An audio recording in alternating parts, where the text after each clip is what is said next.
Hi everyone, this is Jessica Viscoso with Yaymaker, here to talk about how to string up our brand new DIY ukuleles. Alright, and you're going to want to wait to get to the stringing and the setup until after you already have your paintings done. But once you have it all painted, you can hit it back here to take a look at how we can string it up. Alright, so we're going to do a quick tutorial here for anyone who misses, the end of the class, who has to head out early, or who doesn't have the painting done in time to get to your next step. Alright, so when you're ready to string, you're going to go ahead and grab this little baggie of tools. Now, the little plugs in the bottom, if you want to use those, okay, these are going to go into the little holes right here. I don't use them in most of my designs, but if you want to use them, you're just going to take the little piece, you're going to press it into the hole there. Whoops, see, I dropped it already. You're just going to put it into the hole, and it's a little hard to get it in there. You want to do the white side down. White side down. Actually, this one's going in nicely. And then if you want to just tap it in, make sure it's really in there. I use this little tool right here and just push it or tap it in to get it all the way in there. All right, so if you want to put that in there, that's just going to be kind of a design choice to cover up that screw hole down there. All right, so that's if you want to use it, go for it. If you don't want to, no big deal. All right, now to the meat and potatoes, the important stuff. We're going to take this little bar right here. This needs to go in before we string. So on this bar, it feels like they're about the same, but there is a flat side, a completely flat side, and then a rounded side. So the flat side goes down and the rounded side goes up. Now, we want this to land in this open slit right here. Okay, sometimes I see people trying to put it into this bottom slit where the strings are coming out of. We're not going in that one. We're going in this completely open one. All right, now, the most obvious way people think to do it is to put it in and slide, but this is actually a very tight space. So you're not going to be able to do that. It won't work.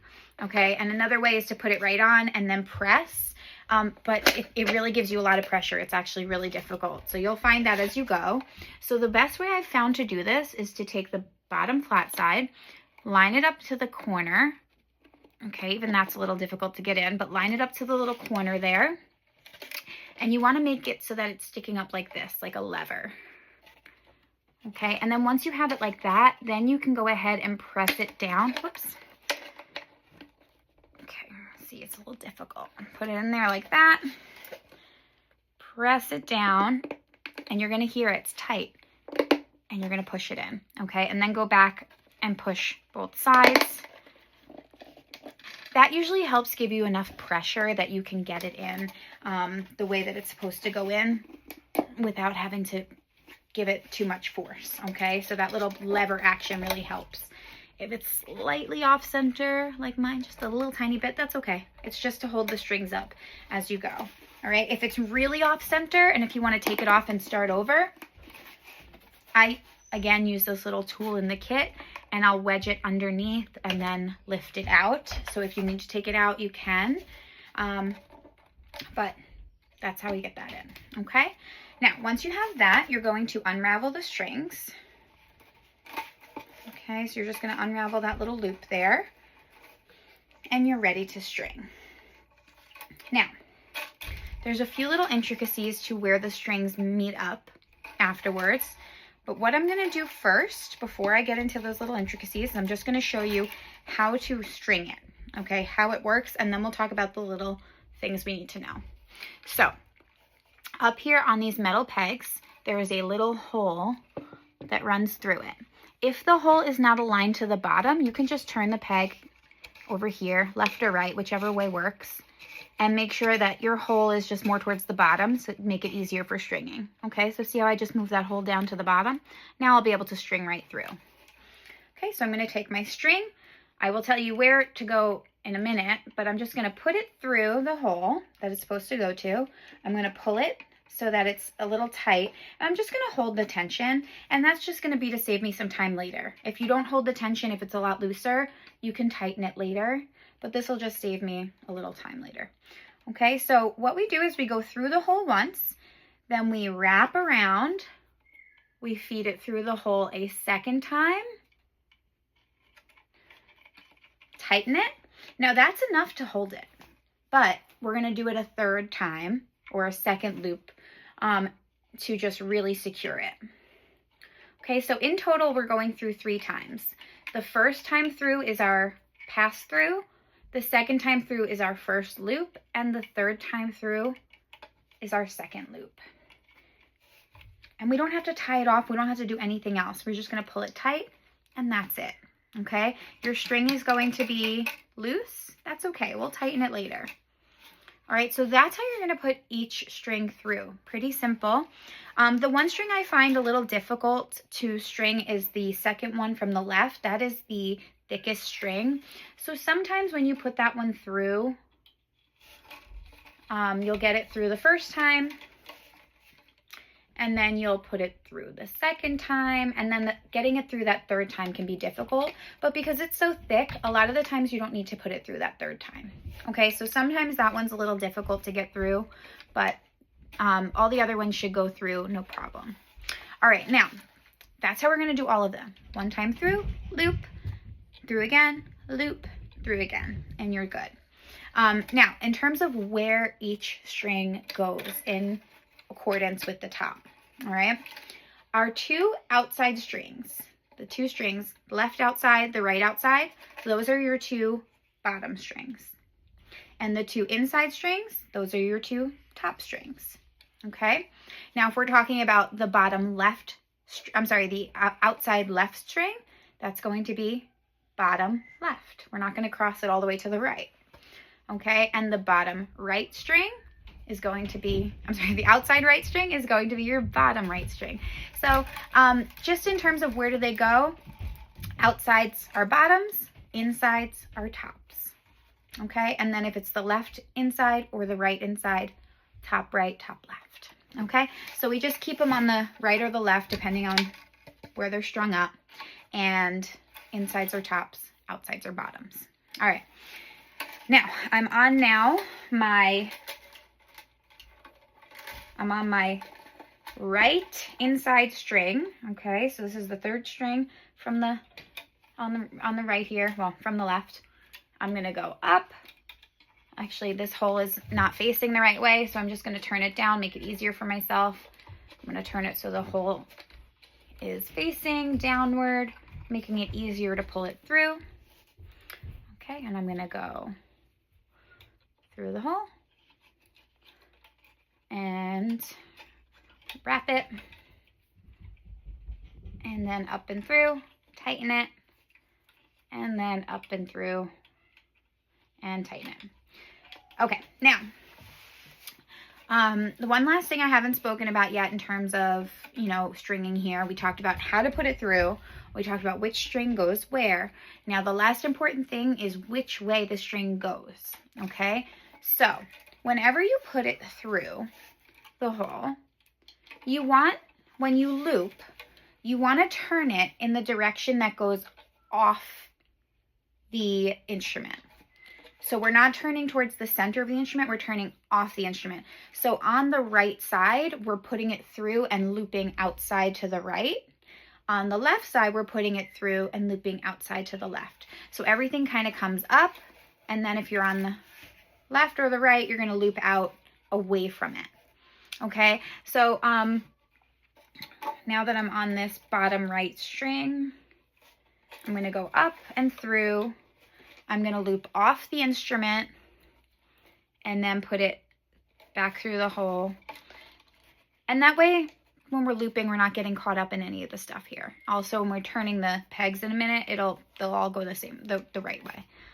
Okay, so just loop off to the right and then back through the hole. Okay, just like that, nice and tight. All right, so that is how we string it.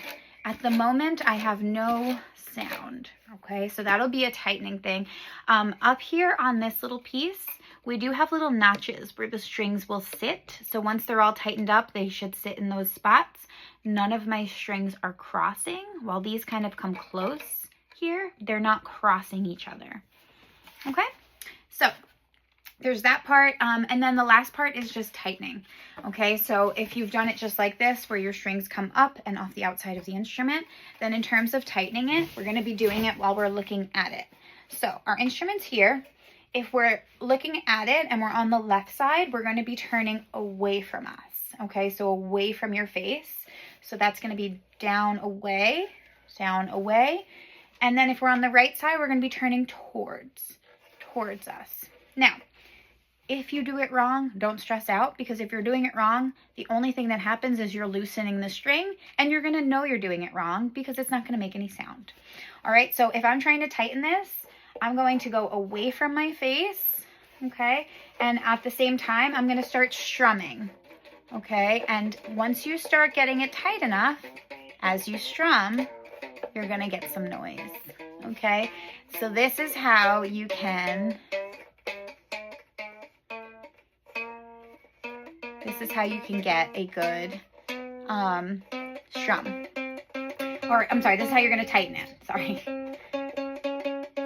All right, so on the left side, we're going away from us. On the right side, we're going towards us. And we're just going to start tightening until we get some sound producing. Okay. And then the last thing you'll want to do is tune it up. So for me personally, I like to use a free app. I found many good ones on the app stores. You could look for your own. All I usually do is type in free ukulele tuner, something like that, and go with a standard ukulele tuning sound, because they'll ask you, like, 4 string, 6 string, there's different ones. So the one I've been using a lot as of November 21st, 2024. I'm just saying that because sometimes they're free and then sometimes they end up being paid. So this one I've been using a lot. It's been working well as of now, November 21st, 2024. So if you're watching this in the future, I hope it's still free. But it's called Like Tones. Okay, so it's, hello, there it is. All right, so it's Like Tones, L-I-K-E, Like Tones. Okay, so it looks like that in the App Store, Like Tones, and then it usually says like ukulele tuner. Okay, that's the one that I've been liking a lot. Once you click into it, it'll let you pick like a standard form or all different ways to set up your ukulele. And then once you strum the string it's supposed to be, it'll give you a bar like this, and it'll say higher or lower, and then you'll kind of get to that middle point and it'll tell you when it's at the right point. So that's been a great free app that I love to use for tuning. And it will help you get this all strung up. Right now I'm very low. I know I have to go much tighter with all of these. But that's how this goes. Your strings are going to sit on top of this piece, pull up and across, make sure none of them are crossing over each other. They're going through once, wrapping around, through again, wrapping around, through again. Tighten it up. These extra strings here, the excess on the ends, that you can just cut off. I usually like to cut it to a point where like it's like an inch left or so, just a little excess, but this way it gets nice and cleaned up so that you don't have all the extra string hanging off there. Okay, so you're gonna want to tighten it up first and then you can cut it.